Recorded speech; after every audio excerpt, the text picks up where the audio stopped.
Сәлеметсіздер ме балалар? Бүгін біз сіздермен 4 сынып математика 81 сабақты өтетін боламыз.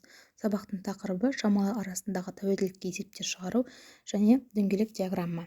Ең бірінші есепке қарайтын болсақ, есепте жауаптарды өсу ретіне қарай дұрыс орналастырсаң, сен түсім туралы мақалды оқи аласың дейді. Ең бірінші жемісі деген сөзде тұрған 9130-ды 30-ға көбейтеміз, сонда бізде 273 мың шығады. Екінші, жеріне деген сөздегі 2500-ді 30-ға көбейткенде бізде 75 мың шығады. Ал үшінші, қарай сөзіне 2000-ді 50-ге көбейткен кезде 100 мың шығады. Енді өсу ретіне қарай осы орналастыратын болсақ, ең бірінші жеріне қарай жемісі деген сөз шығатын болады бізде. Екінші есеп бойынша көрсетілген өлшем бірлігіне өрнекте секундпен 3 минут 10 секунд секундқа алдыру үшін біз 1 минутта 60 секунд болғандықтан 3 минутты 60 секундқа көбейтіп, оған 10 секундты қосамыз. Сонда тең болады бізде 190 секунд. Екінші 20 минут 15 секундты айналдырғанда 20 көбейтілген 60 секунд қосылған 15 секунд тең 1215 секунд болады. 2 сағат 40 минутты айналдыру үшін 1 сағатта 60 минут болғандықтан 2-ні 60-қа көбейтіп, оған 40-ты қосамыз, сонда бізде 160 минут болады. Ал енді 3 сағат 25 минутты айналдыру үшін біз 3 сағатты 60 минутқа көбейтіп, оған 25-ті қосамыз, сонда бізде 205 минут болады.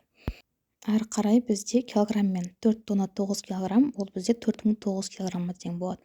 4 центнер 3 килограмм, ол бізде 9 көбейтілген 100 килограмм қосылған 3 килограмм, соны 903 килограммға тең болады. Әрі қарай 15 километр, ол 15 көбейтілген 1000 метр тең 15 метрге тең. 50 дециметр, ол 50 бөлінген 10 тең 5 метрге тең болады. 40 мың килограмм тоннаға айналдырған кезде 40 мыңды 1000-ға бөлеміз, сонда бізде 40 тонна шығады. 250 мың килограмм, ол 250 мыңды 1000-ға бөлеміз, сонда бізде 250 тонна шығады. Үшінші есеп, бізді есептерді шығару, яғни формула арқылы шығарамыз. Үшінші есептің біріншісінде бізде жылдамдықпен арақашықтық берілген, біз уақыт табуымыз керек. Есепті құрастырамыз. Сонда бізде V тең 60 км сағат, S тең 600 км, T-ны табу керек.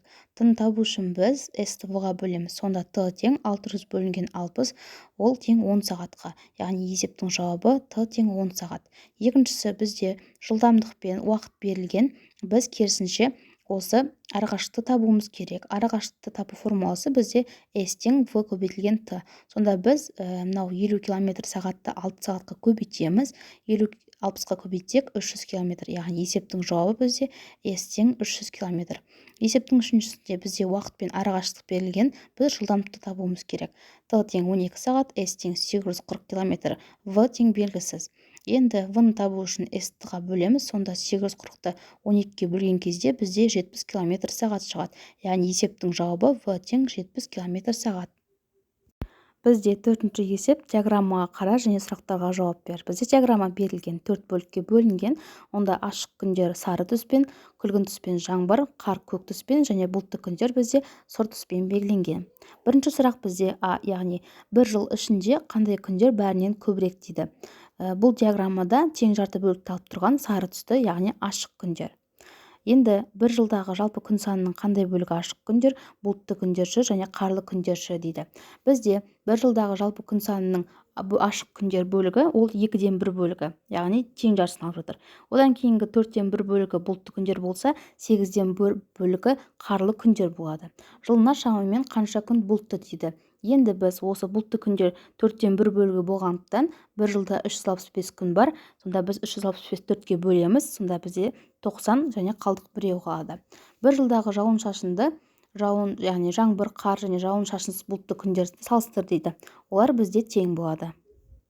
Бесінші есеп, бізде есептегі мәліметтерді диаграммада көрсет, дәптерге диаграмма сызып, берілген мәліметтерді және есепті шығар дейді. Сүт фермаларының бірі өнімдерін мынадай арақатынаста шығарады. Барлық өнімнің жартысын сүт өнімі құрайды. 4-тен 1 бөлігі айран, 8-ден 1 бөлігі майлы айран және 8-ден 1 бөлігі кілегей. Егер 60 литр сүт шығарылған болса, онда фермада басқа өнімдер қанша литрден шығарылады дейді. Бізде осы есептің шартын құрастырайық, яғни барлық өнім белгісіз, бұл жерде сүт 60 литр, бұл яғни 2-ден 1 бөлігі тең жартысын алып жатыр. Айран белгісіз, бірақ 4-тен 1 бөлігі барлық өнімнің, майлы айранда, кілегейде белгісіз, бірақ барлық өнімнің 8-ден 1 бөліктерін алып жатыр. Енді біз барлық өнімді табу үшін 60-ты 2-ге көбейтеміз, сонда ол барлық литр. Одан кейін 120-ны 4-ке бөлеміз, яғни айран 4-тен 1 бөлігін алып жатыр. Майларанды табу үшін 120-ны 8-ге бөлеміз, сонда бізде 15 литр шығады. Кілегейді табу үшін 8-ден 1 бөлігі кілегей берілген. 120-ны 8-ге бөлеміз, сонда бізде 15 литр болады. Келесі бізде 6-шы есеп. Есеп бойынша дөңгелек диаграмма сызып, оны шығар дейді. Бақшаның пішіні тік төртбұрыш тәрізді, оның ұзындығы 240 метр, ал ені одан 4 есе кіші. Бақшаның барлық ауданының 4-тен 1 бөлігіне қызанақ, қалған 4-тен 1 бөлігіне қияр, ал жартысына картоп отырғызылған. Әрбір көкөніс қандай ауданды алып жатыр дейді. Картоп тең жартысын алып жатыр, яғни ол картоп бізде 2-ден 1 бөлігін, ал қияр 4-тен 1 бөлігін және қызанақ 4-тен 1 бөлігін алып жатыр. Енді есептің шарты бойынша А тең 240 метр. Бұл бізде ұзындық. Бізде ені белгісіз, бірақ осы ұзындықтан 4 есе кіші. Енді бізге ауданды табу керек. В ауданды табу үшін біз бірінші енін табуымыз керек. Сонда В тең 240-ты 4-ке бөлеміз, 60 метр ені. Енді S-ті табу үшін екеуін бір-біріне көбейтеміз. Сонда 240-ты 60-қа көбейткен кезде бізде 14400 метр квадрат болады.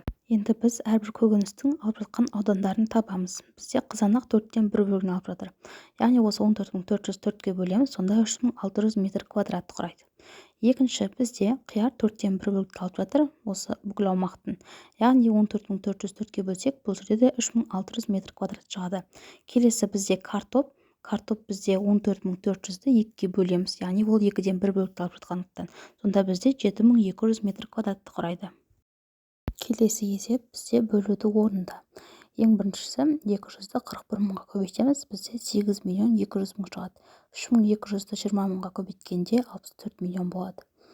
Енді 27 мыңды 900-ге бөлген кезде 30, ал 36 мыңды 60-қа бөлген кезде 600 шығады. Келесі 1111-ді 50-ге көбейткенде 25550, 1122-ні 200-ге көбейткен кезде 224400 болады.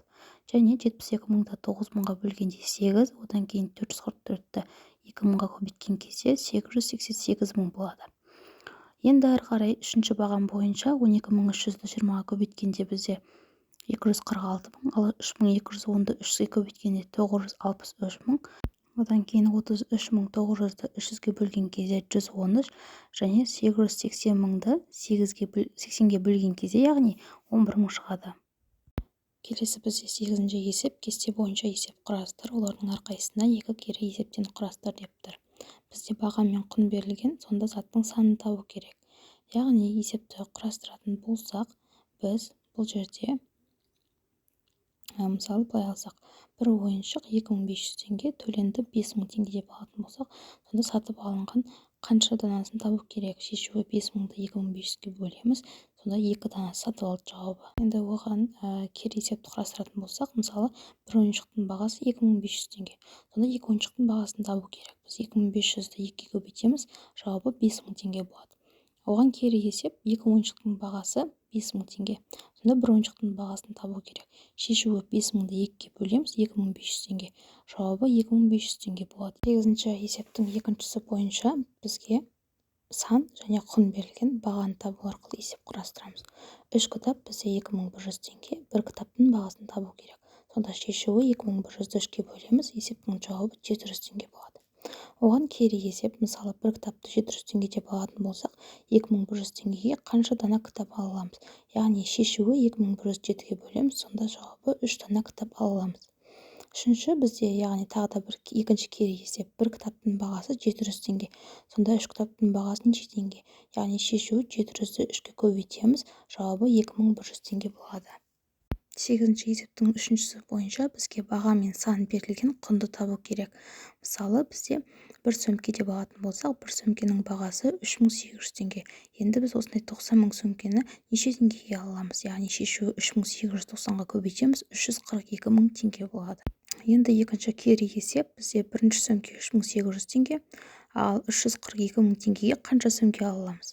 Сонда біз 342 мыңды 3800-ге бөлеміз, 90 сөмке. Яғни біз 90 сөмке аламыз. Енді екінші кері есеп 90 сөмке 342 мың теңге тұрады. Сонда бір сөмкенің бағасы қандай? Яғни шешуі 342 мың 90-ға бөлеміз, сонда бізде 3800 теңге болады. Бізде келесі есеп 9-шы есеп. Әрбір сандар тізбегінің заңдылығын анықтап, қалдырылған сандарды жаз дейді. Бізде 12, 23, 45, 26 сандары берілген. Бұл жерде қалып кеткен сан 34 саны. Яғни оны қалай таптық десек, әрбір сан 11-ге артылып отыр. Мысалы 12-ге 11-ді қоссаң 23, 23-ге қоссаң 11-ді 34, 34-ге 11-ді қоссаң 45, 45-ге 11-ді қоссаң 26 деген сияқты. Есептің әсінде әрбір сан 9-ға кеміп отыр. Ал бысында әрбір сан 2-ге көбейтіліп отыр. Ал есептің бысында әрбір санға өсу реті бойынша сандар қосылып отыр. Келесі соңғы есеп 10-шы есеп. Есепті шығар. Тік төртбұрыш пішінді бақшаның ұзындығы 72 метр, ал ені 30 метр. Осы бақша ауданының 10-нан 1 бөлігіне сәбіз, ал қалған бөлігіне қызылша мен орамжапырақ егілген. Егер 900 метр квадрат жерге қызылша егілген болса, онда орамжапырақ қандай ауданды алып жатыр? Есептің шартын құрайық. А тең 72 метр, В тең 30 метр. Яғни біз ауданды табу керекпіз. Ауданды табу үшін осы ұзындық пен енін көбейтеміз, 72-ге 30-ды көбейтеміз, сонда бізде 2160 болады. Енді біз әрбір алып жатқан көкөністің бөліктерінің ауданын табамыз. Ол үшін біз осы жалпы ауданды 2160-ты сәбіздің, яғни 10-нан 1 бөлігіне бөліп, оны 1-ге көбейтеміз. Сонда бізде 216 метр квадрат сәбіз алып жатыр. Бізге енді сәбіздің алып жатқан бөлігі белгілі болды. Енді біз қызылшаның алып жатқан бөлігі екеуін қосып, сонда орамжапырақтың алып жатқан бөлігін табамыз. Ол үшін осы жалпы аудан 2160-тан алып тастаймыз қызылша мен сәбіздің қосындысын. Сонда бізде 1044 метр квадрат шығады.